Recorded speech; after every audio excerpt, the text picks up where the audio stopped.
गलत तरीके से बीपी चेक करेंगे तो स्वाभाविक है कि रीडिंग सही नहीं आएगी और बढ़ा हुआ बीपी देखकर आप डर जाएंगे। इसलिए ज़रूरत है कि बीपी चेक करते टाइम आप कुछ रूल फॉलो करें, स्पेशली जब आप घर पर चेक कर रहे हैं। Rule number first, make sure करें कि जिस पर्सन का बीपी मापा जा रहा है उसने 30 मिनट के अंदर व्यायाम या कोई भारी काम नहीं किया हो, क्योंकि इससे उसकी सांस फूली हुई आएगी और बीपी भी बढ़ा हुआ आएगा।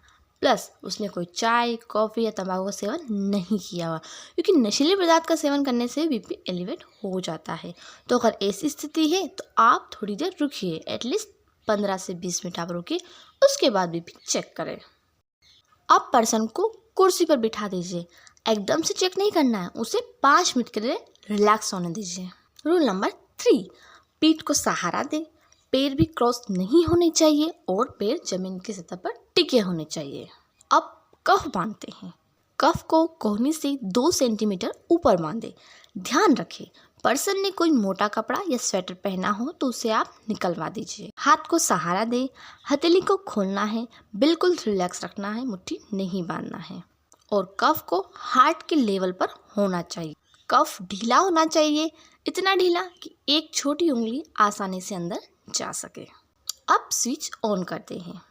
स्विच ऑन करने के बाद कफ फूलेगा, आपको टाइट फील होगा, लेकिन कुछ ही सेकंड में ये ढीला भी हो जाएगा।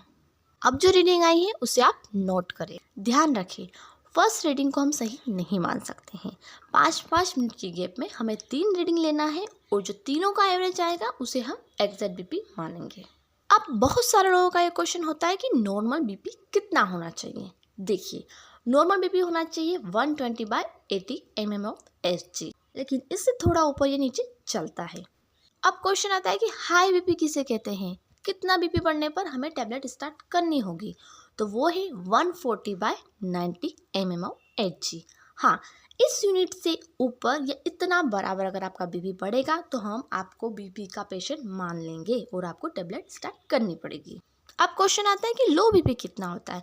लो बीपी 90/60 mmHg से कम जो होता है या बराबर होता है उसे हम लो बीपी कहेंगे। एक इम्पोर्टेंट बात, हर पर्सन जिसकी एज 18 साल से ऊपर है उसे एटलीस्ट साल में एक बार अपना बीपी चेक करवाना चाहिए, क्योंकि हाई बीपी एक ऐसी प्रॉब्लम है जिसमें सिम्टम्स बहुत लेट आते हैं, पर्सन को पता भी नहीं चलता है और उसका बीपी हाई हो जाता है। और हाई बीपी का मतलब कि आपका जो लोड है, बीपी का लोड, वो आपके हार्ट पर पड़ रहा है, तो कहीं ना कहीं ये आगे चलकर आपको बीमारी देगा।